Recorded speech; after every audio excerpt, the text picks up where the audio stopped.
오후 이 시간이 제일 어쩌면 좋은 시간, 설렁설렁 할 수 있는 좋은 시간이라고 생각합니다. 밥 먹고 나서 졸릴 때 잠을 깨우지 않는 교수가 제일 좋은 교수라 그러잖아요. 시간이 우리가 많지도 않고 그러니까요. 다 읽기는 좀 힘들고 아까 우리 최 교수님 하신 것처럼 이렇게 스킵해 가면서 하도록 그렇게 하겠습니다.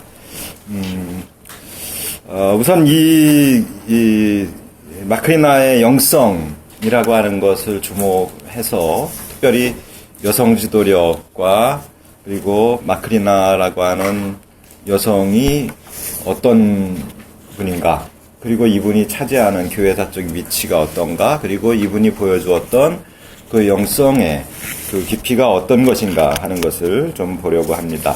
기본적으로 이 마크리나의 생애라고 하는 글은 카파도키아 교부였었던 니사의 그레고리의 누이입니다. 이분이 누나인데 이 누나의 죽음을 보고 그러면서 그 죽음을 통해서 느낀 니사의 그레고리의 성인전, 그러니까 누이에 대한 성인전이다, 이렇게 이해를 하시면 좋겠습니다. 그런데 이것이 단순히 그냥 성인전이 아니고 이 카파도키아 영성이 어떤 것인가 하는 것을 보여주는 아주 중요한 교회사적인 자료입니다. 아까 최 교수님 발제하실 때에 수도원 운동 관련해서 잠깐 언급이 있었는데요. 이 카파도키아 지역을 영성이라고 하는 것에서 구분을 해 나아갈 때 카파도키아 지역은 수도원적 영성이면서도 지적 영성입니다. 특별히 또 이 카파도키아 지역 같은 경우는 이 삼일체론 형성에 있어서 제2차 공유회 381년에 콘스탄티노플 공유회에서 성령을 삼위의 한 분으로서 위격으로 확실히 명시하는, 그래서 니케아 콘스탄티노플 신조가 완성되게 하는데 매우 중요한 역할을 합니다. 그 역할을 하는, 말하자면 그 백그라운드가 마크리나라고 할 수가 있습니다. 그런 점에서 보면 우리 기독교 교리의 핵심 중에서도 핵심, 캐리그마 중에서도 캐리그마의 그 산실이 어디냐, 모태가 어디냐, 이렇게 이야기할 때 마크리나다, 이렇게 이야기할 수 있을 만큼 사실상 동방교회 지역, 동방지역에서는 대단히 중요한 인물로 추앙받고 있고, 동방뿐만 아니라 서방에서도 이 마크리나의 중요성은 그렇게 교리적으로나 또 수도원적 영성이라는 측면에서나 여러 가지 면에서 중요하다 하는 것을 우선 전제를 하고 이 고대교회에서의 여성 지도력에 대해서 좀 보겠습니다. 우리 교단이 여성 안수를 하게 된 게 그렇게 오래되지 않지 않았습니까? 그때 이제 여성 안수 운동 막 할 때 제가 관련되는 그런 소스들을 좀 뽑아준 적이 있습니다. 제가 한 얘기는 뭐냐면, 남성들에게 우리에게 안수를 받을 수 있는 그런 권한을 달라, 우리도 안수 받게 해달라 라고 쫓아다니면서 구걸하지 말아라. 제가 조언한 게 그겁니다. 그럼 뭐냐, 당신들의 당연한, 당신들이 하나님으로부터 당신들이 받을 수 있는 권리다. 그만큼 의무를 다 해야 되겠지만 남성들에게 달라고 해서 구걸해가지고 목사 되려고 하지 말고 당당하게 교회의 역사와 성서가 말하고 있는 것을 가지고 당신들의 주장을 해라. 그렇게 제가 조언을 했던 적이 있습니다. 그러면서 예를 이제 들어준 거예요. 고대 교회에서 적어도 중세 이전의 교회, 그리고 고대에서 더 거슬러 올라가서 우리가 소위 초대교회라고 말할 수 있는 시기부터 벌써 교회의 지도력에 있어서 여성의 지도력은 탁월했다는 거죠. 성서에서도 우리가 루디아 같은 경우도 그렇고 여러 예를 찾을 수가 있습니다. 단 이제 동방 지역이나 서방에서나 예수님의 12제자 중에 여자가 없었다. 이것 때문에 이제 여성을 안 세우는 경향이 강합니다만은 그 이외에 이제 부제, 사제가 아닌 부제로서는 다 세워지고 있는 것을 자료들이 있습니다. 그래서 그 자료들을 제가 주었는데 그 내용들을 이제 여기 기록을 제가 1페이지와 2페이지에 들어서 그렇게 했습니다. 그분들 중에서 그 여성 지도력의 아주 백미가 바로 마크리나라고 하는 분입니다. 카파도키아 교부들의 위대한 스승이고 후견인이기도 했습니다. 고대 가부장적 사회 속에서 이 마크리나와 같은 여성의 활약은 남성들 못지않게 그렇게 큰 역할을 했다고 말할 수 있습니다. 오늘날 동방정교회와 로만 가톨릭 그리고 개신교회 일부 교단들에서 여성을 성직자로 임명하지 않는 경우가 많습니다. 그러나 동서교회가 분리되기 이전 11세기까지는 여성 부제들이 안수를 받고 활동을 했습니다. 4세기에서부터 8세기 교회의 직제를 설명하는 것이 사도헌장이라고 하는 매우 중요한 그런 문서가 있습니다. 이 아포스톨릭 컨스티튜션이라고 하는 이것이 당대의 교회의 직분이 어떤 직분들이 있으며 그 직분을 세울 때 어떻게 기도하며 이런 내용들이 다 들어가 있습니다. 물론 1세기 문헌 성서보다 더 오래됐다고 여겨지는 디다케라고 하는 것에도 역시 그런 내용들이 있고 또 히포리투스의 사도전승에도 역시 언급되고 있습니다만은 백미는 바로 이 사도헌장입니다. 이 사도헌장에 보면 고대교회가 여성에게도 안수를 했다는 것을 명시하고 있습니다. 거기에 보면 여성 안수 때 행하는 기도문도 여러 형태들이 들어있는 것을 알 수 있습니다. 이 여성들은 감독에 의해서 안수를 받았고 또 남성처럼 부제의 예복을 역시 착용을 하였습니다. 그래서 안수받은 여성들은 부제로 불렸고 또 이들은 남성 부제가 할 수 없는 일들을 많이 했습니다. 예를 들어서 옛날에는 세례를 받을 때에 세례가 죽음에서 새로 태어나고 또 아기로 태어나는 것이다라고 하는 의미에서 모든 옷을 다 벗습니다. 완전 나체로 물속에 들어가는데 그럴 때에 이 사제가 남성인데 세례받는 사람이 여성일 때는 이거 곤란하지 않습니까? 그래서 어떻게 하냐 하면 중세에 특히 보면 이 세례당을 져요. 그래서 팔각으로 짓는데요. 팔각은 8번째 날을 의미합니다. 그래서 팔각을 져서 거기서 이제 세례를 하거나 아니면 오늘날 침례교회나 오순절파나 우리 성결교회도 사실은 침례죠. 약식으로 세례 주는 것은 허용이 되는 것이지 우리도 원래는 침례입니다. 근데 이 침례탕을 두지요. 그래서 침례탕에서 세례를 할 때에 사제는 밖에서 문답을 하죠. 우리가 지금 사도신경이 세례문답입니다. 당신은 전능하신 아버지 하나님을 믿습니까? 그러면 클레도인 데움 이렇게 얘기를 하죠. 옴니포텐툼 이렇게 이야기를 하는 거예요. 나는 믿습니다. 알죠? 당신은 전능하신 아버지 하나님을 믿습니까? 라고 물으면 예, 나는 믿습니다. 라고 해서 크레도라고 시작을 하는 거예요. 그래서 이게 이제 세례신조라고 하는데요. 이 세례신조를 하고 그 다음에 이제 문답이 다 끝나고 나면 세례를 주는데 옷을 다 벗고 하기 때문에 여성이 들어가서 여성이 물속에 이렇게 넣어줍니다. 그리고 여성 부제가. 그리고 이제 사제는 밖에서 성부와 성자와 성령의 이름으로 뭐 세례를 주노라. 동방 쪽에서는 당신은 성부와 성자와 성령의 이름으로 세례를 받습니다. 이렇게 말해요. 그래서 물에 이제 넣는 것은 여성 부제가 하고, 그 다음에 이제 물에서 나오면 흰 옷을 입힙니다. 그래서 흰 옷을 입혀서 거기에서 이제 비로소 세례를 받고 나면, 아까 예비신자 얘기 나왔잖아요. 그 예비신자가 되는 과정이 3년 동안을 엄밀하게 교리 공부도 하고 어떤 경우는 교회에서 몰래 파송을 받은 그런 일종의 암행어사가 가서 이 사람이 진짜 그리스도인답게 사느냐 아니냐를 봅니다. 이렇게 확인을 해요. 몰래 가서. 그래서 통과가 되면 3년째 되면 부활절 전날 전야에 이제 세를 받는 거죠. 세를 받아가지고 그러면 이제 흰 옷을 입혀서 데리고 비로소 성만찬 예전을 할 수 있도록 성만찬 예전이 있는 회중의 무리로 데려가는 거예요. 그렇게 되면 이제 비로소 이 사람은 예비 신자가 아니라 카테키즘이 아니라 이제는 진짜 신자가 되는 거죠. 그렇게 이제 과정을 갑니다. 그래서 아까 세례 얘기가 나왔습니다만은 그 명목상 신자와 이 문제, 로만 카톨릭 같은 경우는 이 점에서 철저한 게 교리 교육을 적어도 6개월 이상을 합니다. 매일 해요. 학교죠. 교리 학교죠. 그래서 고대 교회에서부터 보면은 알렉산드리아나 이런 지역에서도 보면 오리게네스나 이런 분들, 클레멘스라든지 이런 분들이 다 교리 학교 교장이었단 말이죠.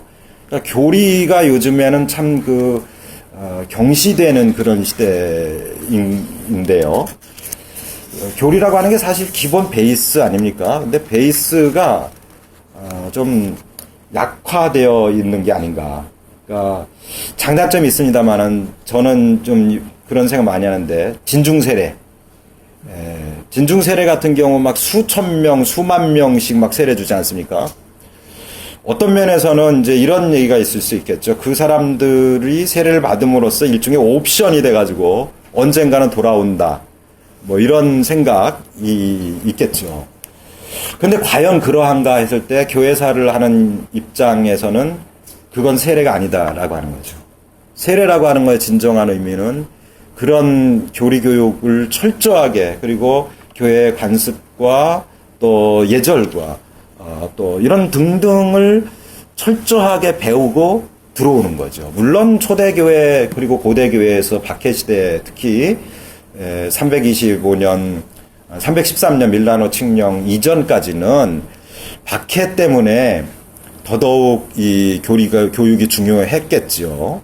그러나 이제 그 이후에 명목상 신자가 늘어나게 되면서 뭐 예수 믿는 것이 목숨 내걸고 믿는 게 아닌 그런 일이 되어버렸을 때에 교리 교육이라고 하는 것이 그렇게 중요하지 않게 이렇게 취급되기도 했습니다만은 생명이 달려있는 게 교리 교육이었거든요. 그러니까 믿느냐 안 믿느냐 이거거든요. 그러니까 믿느냐 안 믿느냐에 있어서 그래도 나는 믿습니다 라고 말할 수 있다는 거는 이건 명목상 신자로서는 불가능한 얘기죠. 왜냐하면 나는 믿습니다 그러면 죽는 거니까요. 적어도 데키우스 황제 그리고 그 이후 적어도 디오클레티아누스 황제 때까지 나는 믿습니다 때문에 다 죽은 거거든요. 근데 이 사람들이 트라이아누스 황제 때 보면은 나는 믿습니다 하고 와요. 관청으로. 그래서 안 오면은 안 죽는데 죽으러 오는 겁니다. 나는 믿습니다. 나도 믿습니다 하고 들어오는 거죠. 그래서 죽는 거거든요. 그만큼 이 교리라고 하는 것이 굉장히 중요한 그런 것이라는 거죠. 그렇지 않고 명목상 신자가 나는 믿습니다라고 그 죽음의 순간에 혹은 내가 나는 믿습니다라고 말할 때에 바로 죽을 수 있는 상황에서 명목상 신자가 나는 믿습니다 하지는 않는 거죠. 물론 이제 그들이 아까 우리 학장님 말씀하셨습니다마는 원심원을 생각해가지고 그들이 성화의 과정으로서 이렇게 들어오는 그런 걸 이제 말씀을 하셨습니다마는 이제 이 점에서 이제 깔뱅주의자들과 웨슬리안의 이제 차이가 좀 많이 나타난다고 할 수 있겠습니다. 우선 기본적으로 이 동방 신학은 웨슬리안 신학에게 굉장히 큰 영향을 줍니다. 아까 최 교수님 글에도 아우틀러를 언급을 많이 하셨는데 그 아우틀러 같은 경우도 하는 얘기가 우리 잔 웨슬리가 이 동방의 교부들을 많이 읽거든요. 특히 마카리우스라고 하는 분의 영향을 굉장히 많이 받습니다. 그리고 오늘 이 마크리나의 생애를 쓴 니사의 그레고리의 영향을 많이 받습니다. 그것은 이 마크리나의 영향을 받는다라고 하는 말씀이기도 합니다.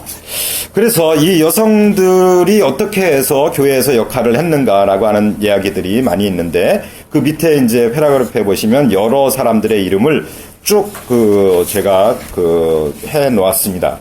참고해 보시고요. 특별히 아타나시아라고 하는 5세기에 시드니에 있었던 분인데요. 이분의 무덤에 이런 묘비가 있습니다. 영예롭고 순전한 여성 부제가 안식하고 있는 이 무덤을 훼손하는 자는 누구든지 우리 주 예수 그리스도를 배반하였던 유다가 받았던 저주를 받을지어다.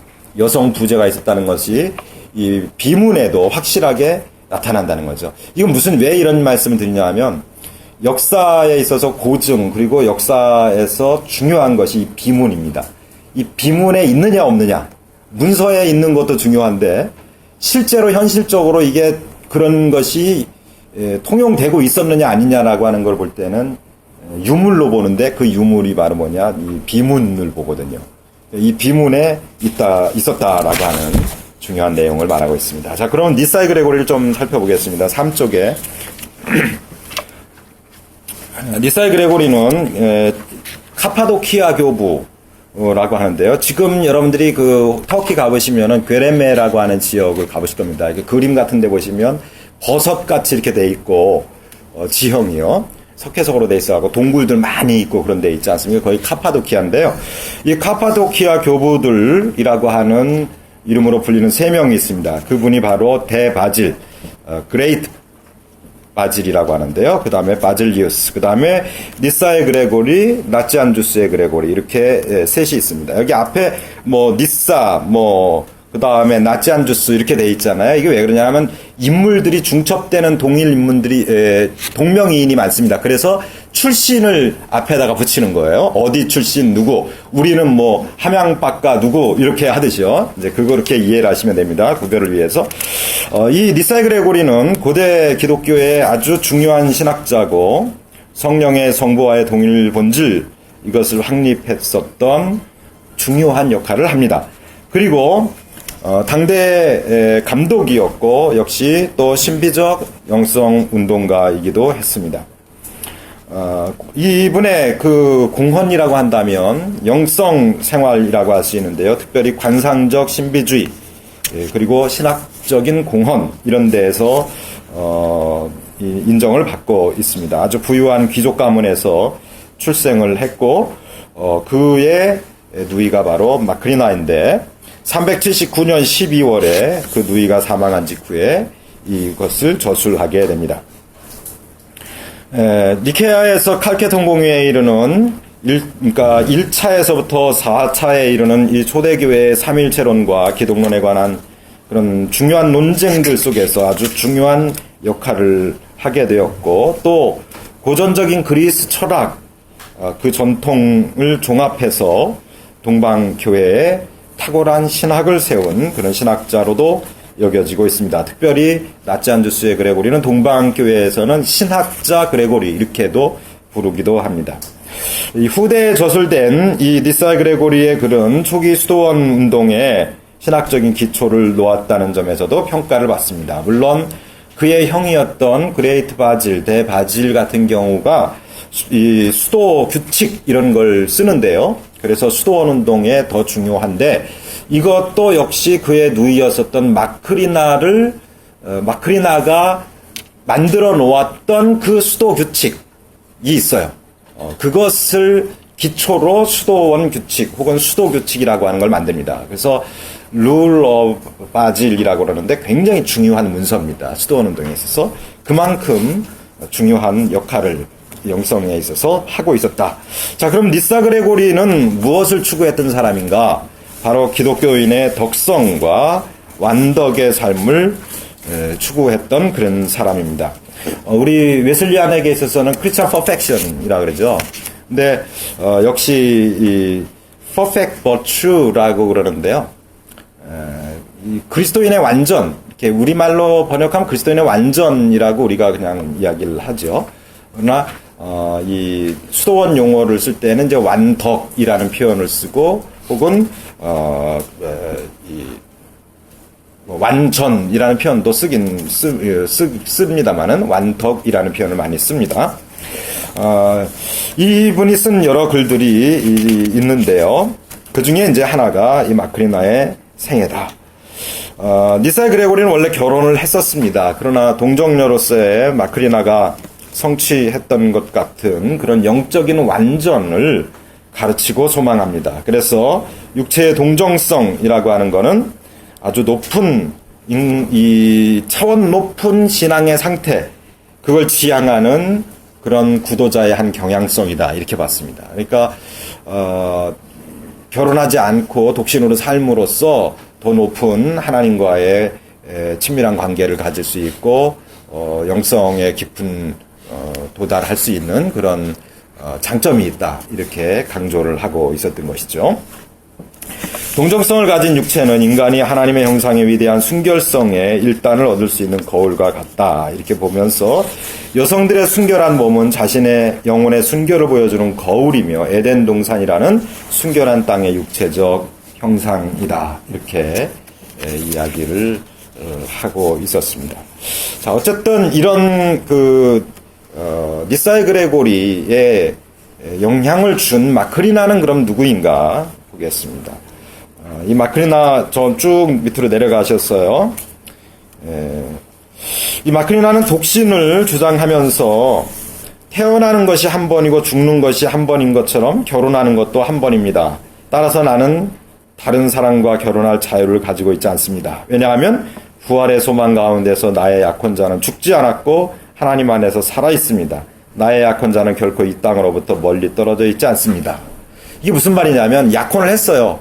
약혼했는데 약혼자가 죽었어요. 그랬는데 그러니까 이제 결혼해야 되지 않겠습니까? 다른 사람하고. 그렇게 이제 결혼을 종용받을 때 한 얘기입니다. 나는 한 번 결혼했다. 한 번이면 족하다. 그리고 그는 죽은 게 아니라 나랑 같이 있다.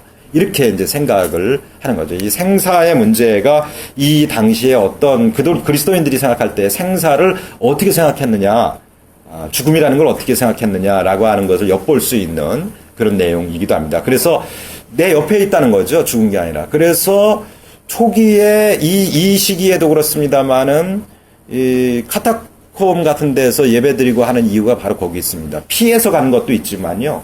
사실은 카타콤에 들어가면 그 내부에 굉장히 많은 벽화나 장식들 이런 게 있어요. 그 뭐냐 하면 죽은 자들과 그리스도 안에서 잠든 자들과 함께 예배한다는 거예요. 그러니까 삶과 죽음이 이승과 저승이 아니라 그냥 하나에 있는 겁니다. 그래서 예배도 한 공동체 하나의 예배죠.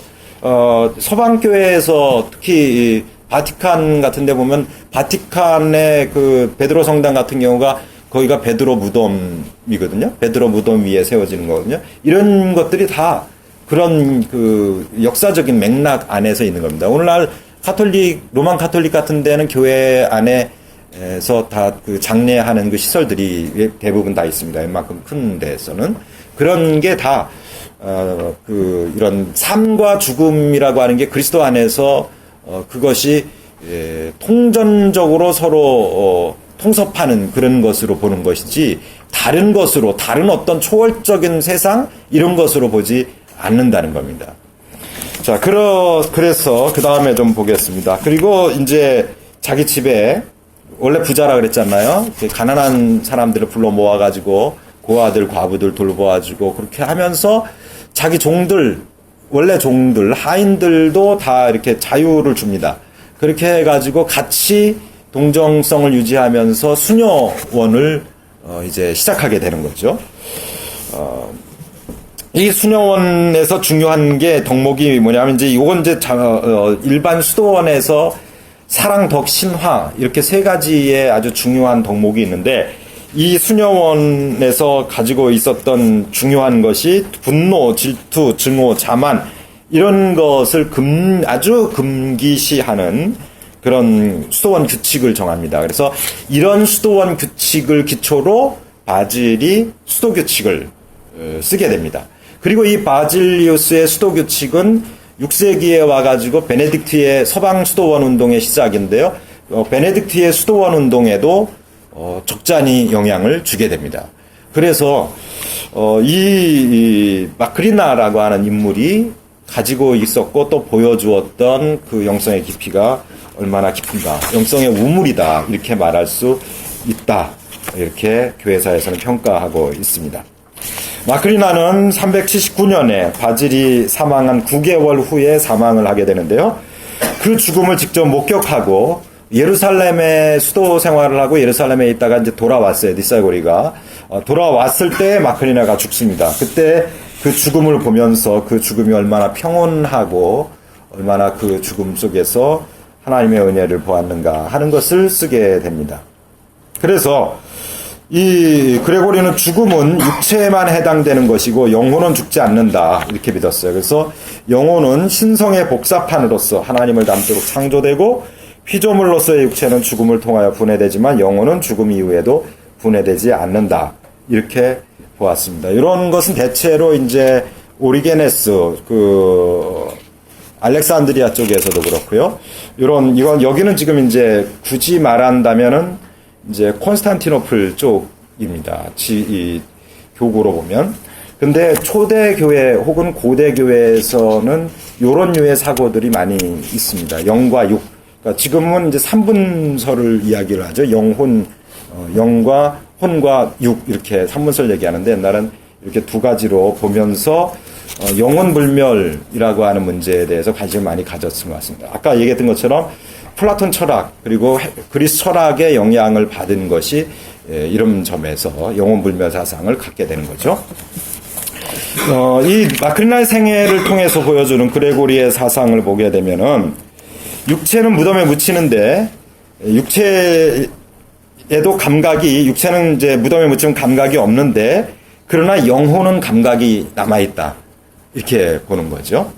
우리나라도 죽으면 3일 동안 병풍 뒤에 이렇게 눕혀 놓지 않습니까? 그게 혹시 살아날 수 있다. 이런 사고가 있는 것이거든요. 제가 한 가지 시간이 좀 있습니다. 저기 했습니다만은 재밌는 말씀 드리면 어떤 분이 군내에서 있다가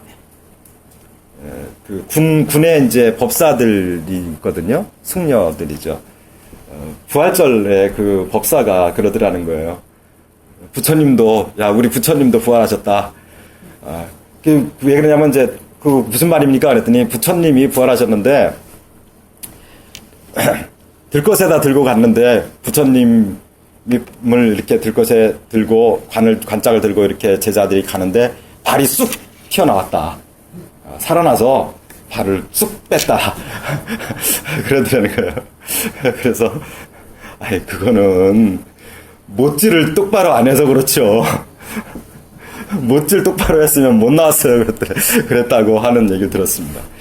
부활이라고 하는 그런 면에 있어서 이 불교에서는 이제 부활이라는 게 의미가 없는 거거든요. 사실은 우리나라 불교는 이게 짬뽕되어 있는 불교입니다. 원래 원단 불교가 아니에요. 시달타가 이야기할 때는 해탈인데요. 이 윤회 사실에서 벗어나서 무가 되는 건데 극락을 간다든지 무슨 이런 것들 이런 건 다 나중에 중국에 와가지고 섞인 그런 불교의 형태죠. 어쨌든 인간의 부활이라고 하는 걸 인정하지를 않는 거죠. 인정할 수가 없는 거죠. 거기서는 윤회라고 하는 건 존재해도. 그러나 기독교 안에서 이 초기에는 그런 사고를 있었습니다. 영혼은 하나님을 그 영혼이 죽음의 순간에 그리고 죽은 영혼은 하나님을 관상한다 이렇게 봅니다. 그래서 우리는 찬송가에서 악망한다는 표현 쓰잖아요. 그 악망한다는 표현이 하나님을 관상한다라는 거예요. 근데 그게 이제 세올리라고 우리가 이야기를 하죠. 그걸 테오리아라고 하는 데서 오는 건데요. 하나님을 주시하고 응시한다는 뜻이거든요. 그러니까 세올로지라고 하는 우리 신학이라는 용어도 바로 거기서 오는 거거든요. 그런 용어들이나 이런 것들 개념들이 다 여기서 나온다는 거예요. 이 카파도키아 쪽에서요. 그래서 하나님께서 부활케 하실 때 인간은 신비적으로 완전에 일게 되는데 그것은 부활해가지고 부활한 몸과 그리고 그 영혼이 하나가 된다. 이렇게 보았다는 것입니다. 오늘날의 신학적 사고로 보면 좀 문제의 여지가 있는 내용이기도 합니다. 그러나 아직까지 이 시대에는 이런 유의 우리가 가지고 있는 신학적인 그런 인간론에 대한 정립이 안 돼 있는 시대라는 걸 우리가 이해하고 넘어가야 됩니다. 마크리나의 생애를 그러면 요약을 한번 해보겠습니다. 그 생애 내용을 쭉 보게 되면은 다른 건 다 여러분들이 나중에 보시고요. 마지막에 보시면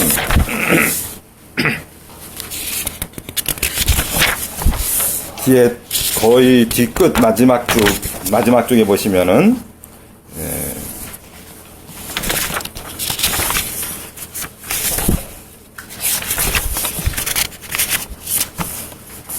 팔쪽이죠. 팔쪽에 보시면은 팔쪽에 그 마크리나의 임종 기도가 있습니다. 임종할 때 마크리나가 드린 기도문인데요. 이 기도문을 한번 제가 읽어보겠습니다. 오 주님, 당신은 죽음에 대한 공포에서 우리를 자유케 하십니다. 당신은 이 생에서의 삶의 끝을 참된 삶의 시작으로 이끌어 가십니다. 당신은 한 세상을 살아가는 동안 우리의 육체들을 잠 가운데서 쉬게 하시고 최후 승리의 날에 다시 깨어나게 하십니다. 당신은 당신의 손으로 지으신 이 땅을 우리에게 주셨고 이 땅을 안전하게 지켜주셨습니다. 당신이 주셨던 것들을 당신이 다시 취하시는 그날 우리의 유한하고 보잘것없는 육체를 불멸하며 은혜롭게 변화시키십니다. 그 밑으로 쭉 내려갑니다. 중간쯤이요. 나 또한 당신을 경외하기 위해 당신과 함께 십자가에 나의 육체를 못 박혔고 당신의 심판을 두려워하오니 불검을 부러뜨리셨고 당신을 십자가에 못 박은 자에게 자비를 베푸시어 낙원에 있게 하셨듯이 당신의 나라에서 나를 기억하여 주옵소서. 더 내려가겠습니다. 그래서 내가 안식을 얻을 수 있으며 영혼의 소멸 없이 나의 육체가 죽음을 맞이할 때 나는 당신의 목전에서 발견될 것입니다. 나의 영혼은 당신에게 드려진 제물로서 흠없고 소멸되지 않는 당신의 손에 연락되어지기를 원하나이다. 이렇게 임종 기도를 합니다. 임종 기도 안에 이제 그의 신학적인 사고가 들어가 있습니다. 나중에 한번 자세하게 이렇게 읽어보시면 그 밑에 이제 쭉 이어지는 그 내용이 무슨 얘기를 하고 있구나 하는 것을 이해하실 수 있을 것입니다. 그러면 그 내용을 우리가 다 보지를 못하지만 그 영성을 몇 가지로 정리를 해보겠습니다. 그의 인생관입니다. 그레고리가 마크리나를 만나 형 바질의 죽음을 안타까워하며 슬픔에 입사했을 때 마크리나는 오히려 평화와 소망 가운데 삶과 죽음 그리고 불멸성에 대해서 설명을 합니다. 그리고 이 그레고리 자신이 유배를 당하는 어려움 등의 시험에 대해서 묻자 마크리나는 그것이 하나님의 그를 향한 자비의 일부분이다 이렇게 설명을 합니다. 또 마크리나의 죽음 앞에서 애곡하는 수녀들에게 한 그레고리의 말이 있는데 절제된 슬픔과 그것을 이겨내는 길을 제시하고 있습니다. 그래서 울고 있는데 비탄에 젖어서 울고 있는 사람들에게 울지 말고 찬송을 불러라. 이렇게 영광의 찬송을 불러라. 이렇게 권고를 하게 됩니다. 이것은 부활의 신앙, 부활의 소망을 보여주는 그런 아주 초대교회 신자들의 전형적인 모습입니다. 다음에 섭리의식입니다. 거기 당신이 주셨던 것들을 당신이 다시 취하시는 그날 우리의 유한하고 보잘것없는 육체를 불멸하며 은혜롭게 변화시키십니다. 아까 읽었던 그런 내용들입니다. 하나님의 섭리 안에서 모든 것이 다 이루어진다. 이것이 서방에 와서는 락탄티우스라고 하는 교부에게로 이어져서 섭리라고 하는 용어가 사용되게 됩니다. 세 번째로는 청빙과 절제. 아까 말씀드렸던 것처럼 재산들을 다 팔아서 가난한 사람들을 도우며 절제하는 삶을 삽니다. 마크리나가 죽었을 때 그 유물이 무엇인가 보니까 외투 하나와 머리수건 그리고 낡은 신발 이 세 가지밖에 없었습니다. 네 번째, 겸손. 마크리나는 대학을 졸업하고 아주 유력한 학자가 되어서 돌아온 바질이 가지고 있었던 자만심과 또 우월감을 책망하고 그리고 세상의 영화와 명성에 얽매이지 않는 덕을 가져라. 그렇게 가르칩니다. 그래서 또 임종기도에서도 역시 보여주는 바와 같이 겸손이라고 하는 것을 아주 강조하게 됩니다. 이 겸손은 결국 이 6세기에 베네딕트에게 와서는 복종이라고 하는 것으로 그렇게 들어옵니다. 그래서 베네딕트의 수도규칙에서는 복종이 중요하고 바질리우스의 수도규칙 혹은 마크리나의 수도규칙에 의해서는 겸손이 중요한 덕목으로 자리하고 있습니다. 결국 이 점에서 본다면 목회자들에게 있어서도 무엇이 중요하냐라고 할 때 답이 나온다고 할 수 있겠습니다. 다섯 번째, 동정성입니다. 고대교회에서 육체의 동정성은 아까 말씀드렸던 것처럼 보다 높은 상태를 지향하는 영혼의 한 경향성이다. 이렇게 보았습니다. 고대교회에 있어서 영성의 중요한 외적 표현은 바로 동정성이었던 것입니다. 동정을 지키는 것은 하나님의 순결함이라고 하는 하나님의 형상을 반영하는 거울이었으며 자신의 영혼의 순결을 보여주는 거울이었습니다. 동시에 타락이 전에 에덴의 상태를 내포하는 하나의 이미지였다고 말할 수 있습니다. 이제 마지막으로 나가는 말 좀 보겠습니다. 마크리나의 생애에서 보여주는 것처럼 여성들은 초기부터 4세기에 이르기까지 교회의 형성을 위한 초석이 되었습니다. 그들의 영성은 지도력에 있어서도 두각을 나타내서 큰 영향을 준 이들이 아주 많았습니다. 그들은 대체로 동정성을 유지하며 청빈과 절제, 겸손을 수덕, 금욕, 우리가 금욕주의 이렇게 표현하는데 이것이 적어도 15년, 20년 전부터는 금욕주의라는 용어는 안 씁니다. 수덕주의라는 표현을 씁니다. 덕을 닦는다 이런 표현이죠. 훈련이라는 거예요. 원래 아스케시스라고 하는 것이 그게 훈련이라고 하는 의미거든요. 금욕이라는 의미가 아니라 훈련이라는 의미입니다. 그래서 용어가 번역을 잘못 번역되어서 우리가 사용되어 왔던 겁니다. 그래서 수도원 운동이 금욕주의가 아닙니다. 수덕주의입니다.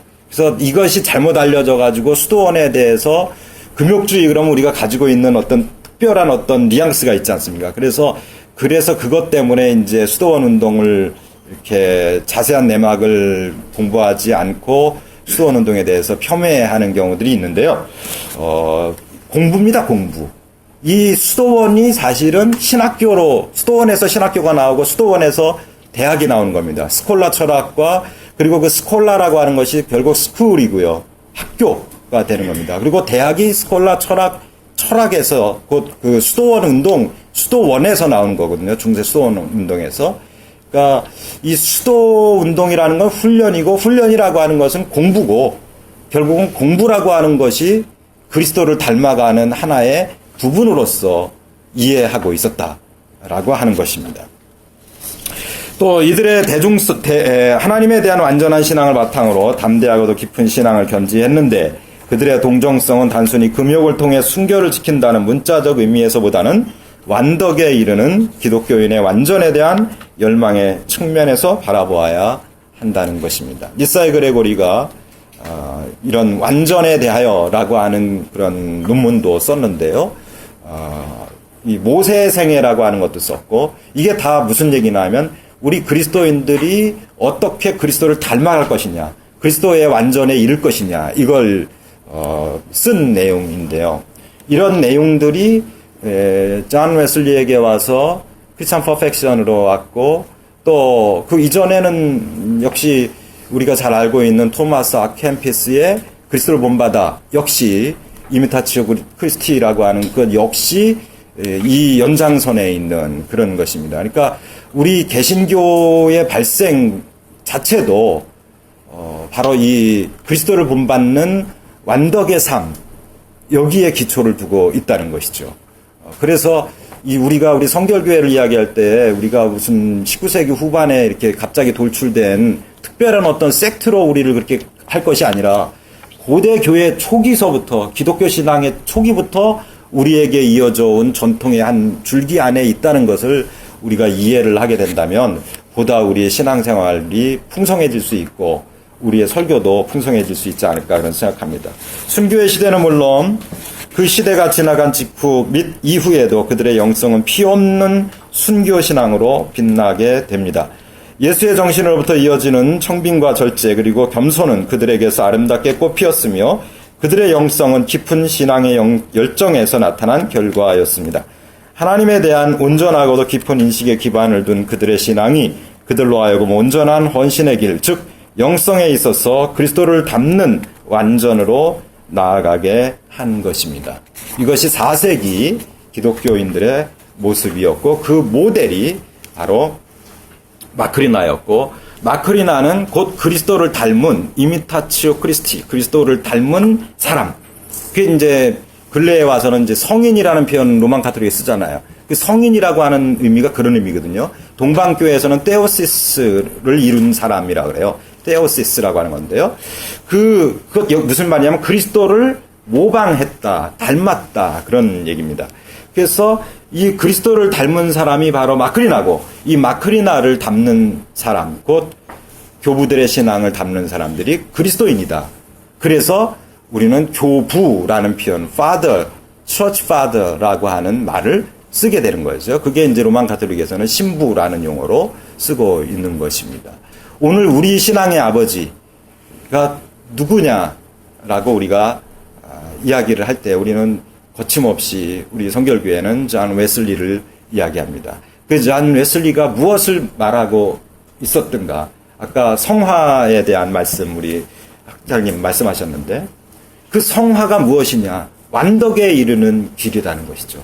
그 완덕, 크리스천 퍼펙션을 이루는 이것이 어쩌면 우리에게 불가능한 것이지만 이 불가능한 것이 그리스도의 선재하는 은총으로 인해서 가능하게 되었다는 거죠. 가능하게 우리가 그걸 추구할 수 있도록 되었다는 거죠. 깔뱅주의에서는 이것이 불가능하지만 우리 웨슬리안들에게 있어서는 이것이 가능하다는 거죠. 그래서 이것이 리버의 말에 의하면 불가능한 가능성. 그리스도께서 십자가에 죽으심으로 그가 우리에게 주신 선재하는 은총으로 인하여 우리는 힘을 얻어서 그리스도인의 완전, 그리스도의 완전에까지 이르게 우리가 성화의 과정으로 나아가 결국 하나님께서 성령을 통하여 우리에게 조명하여 주심으로 우리가 그리스도의 완전에 이룰 수 있다라고 하는 가능성을 우리는 믿는다는 것이죠. 여기까지 말씀드렸습니다. 감사합니다.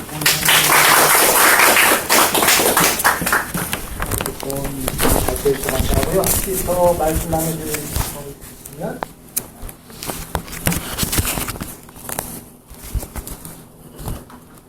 시간이 없으니까요. 한 분만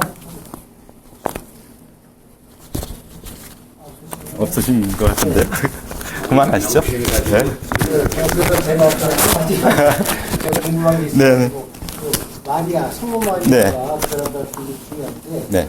성모 마리아가 마크리나라는 사람하고 네. 관계돼가지고 무슨 그 영성 같은 닮은 것이라든지 마리아를 닮았다든지 네. 닮으려고 했다든지 그런 건 있습니까? 아, 그런 건 없죠. 우리가 마리아론에 있어서 약간의 오해들이 좀 있는데요. 우리 에베소 공유회 3차 공유회인데요. 에베소 공유회에서 어떤 결정을 내리냐면, 이, 테오토코스라고 하는 용어를 씁니다. 근데 그걸 왜 쓰게 되냐면은 그 당시에 크리스토토코스라고 하는 용어를 써야 된다라고 주장하는 사람이 생겼어요. 그게 이제 이 기독론에 있어서 좀 굉장히 긴 설명이 필요하긴 한데 1차 공의회에서 아리우스가 예수의 인성을 파괴해버렸어요. 신성을 파괴했어요. 예수님은 없었던 적이 있었다. 그래가지고 예수의 신성이 파괴되거든요. 그래서 그걸 높이려고 하다 보니까 콘스탄티노플 공의회 2차 공의회에서 확 높여지긴 했는데 균형을 맞추려고 했는데 높여지긴 했는데 그러다 보니까 예수의 인성이 또 약화되어 버리는 거예요. 그러다 보니까 3차 공의회 때가 일어나는 그 즈음에 콘스탄티노플의 대주교였었던 누굽니까? 네스토리우스라고 하는 분이 뭐라 그러냐면 하나님의 우리가 이 마리아를 이야기할 때 그리스도를 낳은 분, 크리스토토코스라고 부르자. 이렇게 이제 이야기를 하게 된 거예요. 그러니까 거기에 적대 관계, 이제 정치적인 역학 관계가 있습니다. 콘스탄티노플과 이 정치적인 역학 관계, 적대 관계에 있었던 알렉산드리아 쪽에서, 이집트예요. 알렉산드리아 쪽에 있었던 시릴이 키릴루스라고 하는데요. 이 키릴루스가 무슨 소리냐 하고서 이제 발칵 이제 짚힌 거죠. 그래서 공의회 소집을 요구해요. 그래서 요구해가지고 공의회가 열리는데 열렸을 때에 거기서 이 네스토리우스가 들어오지 못하게 막고 밖에서 길목을 차단해서 막아버리고 말하자면 날치기 통과를 합니다. 그러면서 뭐라 그러냐면 성모 마리아를 갖다가 테오토코스라고 불러야 된다. 하나님의 어머니라고 불러야 된다. 하나님을 낳으신 분이다라고 불러야 된다. 이렇게 이야기합니다. 그래서 하나님의 어머니라는 말이 거기서 나오는 거예요. 이게 정통 교리로 확정이 된 거예요. 근데 이제 일부에서 카톨릭이나 정교회나 이런 데서 하나님의 어머니 얘기를 하니까 하나님의 어머니, 그래서 하나님보다 더 높이 세웠다, 이렇게 하는데 그건 몰라서 하시는 말씀들인데, 그런 마리아론이라고 하는 것은 고대교회에서부터 이어져 내려오는 하나의 전통 안에 있습니다. 근데 로만 카톨릭이 가지고 있는 마리아론에는 분명히 많은 문제들이 중간중간에 들어오지만 이건 중세에 들어옵니다. 중세, 특히 중세 후기에 들어와서 성모 무음시태라든지 뭐 등등 이런 것들이 승천설이라든지 이런 게 중세 후기에 들어오게 되는 것이고 고대 교회에서는 그런 마리아론은 없었다. 그러나 기본적으로 성모 마리아에 대한 인식 자체는 굉장히 강하게 있었다는 거죠. 왜냐하면 최고의 모델로서, 신앙인의 최고의 모델로서의 마리아에 대한 존숭. 이것은 아마, 이건 웨슬리도 그렇고, 루터도 그렇고, 깔뱅도 그렇고, 모든 쯔빙글리까지도 마땅히 그에게 존숭을 해야 된다고 하는 명백한 진술들을 다 하고 있습니다. 네. 아직 네. 몰라서 나도 그러고 하는데, 아까 지금 굉장히 좋은 것은 이전에 우리가 잘 몰랐던 네. 사람들 또 이 네. 여성들이 발견해서 좋은데 네. 이전에는 그렇게 리더십이 예, 여성들이 있고 그랬는데 오히려 나중에 네. 개혁적인 이 시대 와서 이렇게 쭉 해다가 지금 이제 여성 네. 안수권까지 얘기했잖아요. 네네. 근데 원래 이제 우리 사도행전에도 보면 사도들이 있고 네네. 그다음에 그걸 돕는 사람으로 디콘들, 네네. 안수집사를 세운 거죠, 사실은. 그렇죠. 근데 그 역할이 네. 과연 그 프리스트나 네네. 이것과 같은 거냐? 약간 부제라고 예, 하니까 예, 나도 이 예. 부제가 어디서 네. 어떻게 번역되는 말인지 모르겠는데 네네네. 여성 안수집사라는 컨셉이 좀 더 강하지 않을까? 네. 네. 그 영어 단어로만 내가 예, 예, 예, 예. 그래서 네. 어떤 독자적인 네. 그 단임 목사로서 네. 지금 같으면은 예, 예. 어떤 일을 행하다기보다는 뭐 안수는 안 받았어도 하여간 네. 여성 지도자로서 네, 네. 뭐 전도사나 또는 네. 여성 장로 네, 뭐 네. 이런 어떤 네. 역할이 아닐까? 아, 예. 어떻게 생각하세요? 나는 몰라서 예, 예, 예. 역할을 잘 아까 사도헌장을 말씀드렸는데요. 고대교회의 그 직제를 좀 보셔야 되는데요. 고대교회 직제를 보면은 사제가 있고요. 물론 그 위에 이제 주교가 있겠죠. 감독이라고 우리가 표현합니다만은 사제가 있고 그리고 부제가 있습니다. 근데 성경에 우리가 보면 성경에 제가 그런 글 하나 쓴 적이 있는데 우리가 성경에 목사로, 교사로, 뭐 이렇게 집사로 이렇게 얘기가 되잖아요. 그때 거기에서의 디아코노스, 집사라고 하는 우리가 번역한 이것이 과연 어떤 존재냐, 이게 관건인데요.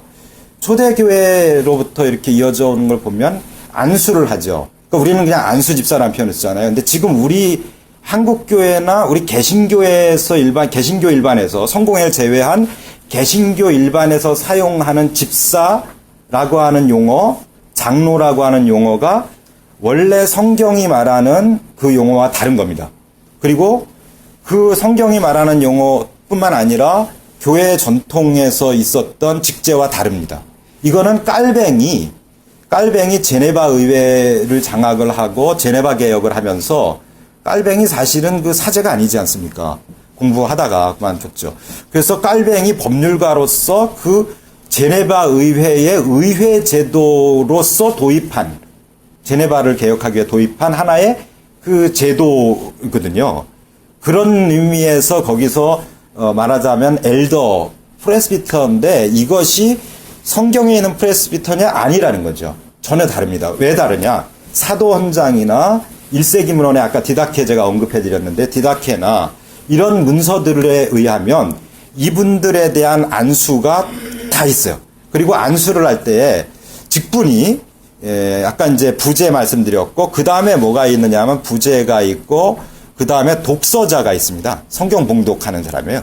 독서자 이것도 직분으로 있었고 그 다음에 봉사자라는 게 있었어요. 요게 쉽게 말하면 오늘로 말하는 집사입니다. 그리고 또 뭐가 있냐면 문직이라는 게 있었어요. 문직이. 옛날에 아까 말씀드렸듯이 신앙 예수 믿는 게 굉장히 위험한 거라고 말씀드렸죠. 그래서 문을 지켜야 돼요. 그래가지고 만약에 로마의 적이란 표현이 좀 맞는지 모르겠습니다만 하여튼 위험 요소가 있으면 얼른 들어와서 이야기를 해야 도망가니까 그래서 문지기가 있었습니다. 그런 것들이 굉장히 중요한데, 그러면 여기서 성직이라고 우리가 일컬을 수 있는 건 어떻게 구분이 되느냐? 이 안수를 어떻게 하느냐에 달려 있어요. 안수하는 기도의 내용이 다릅니다. 이게 이 사도 헌장과 그 다음에 특별히 디다케 같은 데에 구별되어 있어요. 안수를 할 때. 그 다음에 안수를 할 때 머리에다 하느냐, 어깨에다 하느냐, 이게 구분이 따로 되어 있습니다. 성직자로서의 그 안수와 그렇지 않은 안수. 그래서 여기 디아코노스들은 언급되는 고대교회에서 적어도 중세 이후, 그러니까 종교개혁 시대, 특별히 깔뱅의 시대를, 그 시대를 중심으로 해서 그 이후, 그 다음에 그 공간에서 말하는 집사라고 하는 디콘 혹은 디콘니스 같은 경우는 전혀 교회사적 전통과는 다른 의미입니다. 교회사적 전통에서는 아까 말씀드린 봉사자들이나 문직이나 이런 사람들에게 되는 안수를 안 해요. 근데 그 안수를 해도, 봉사자 안수를 해도 그 안수는 기도의 내용이 다릅니다. 그리고 그 기도의 내용이 다른 건 결정적으로 뭐냐면 그 직임을 주는 영이 달라요. 그 내용을 보면. 예를 들어서 우리가 뭐 진리의 영, 무슨 뭐 봉사의 영, 사랑의 영, 이렇게 우리가 성령을 얘기할 때 하지 않습니까? 그래서 그걸 다르게 구분을 해놨어요. 안수도 역시 다르고요. 미국의 일부 교단들에서는 그래서 안수를 줄 때, 여기 장로님도 계십니다만은, 목사 안수는 머리에다가 손을 얹는데, 장로 안수는 어깨에다 손을 얹습니다.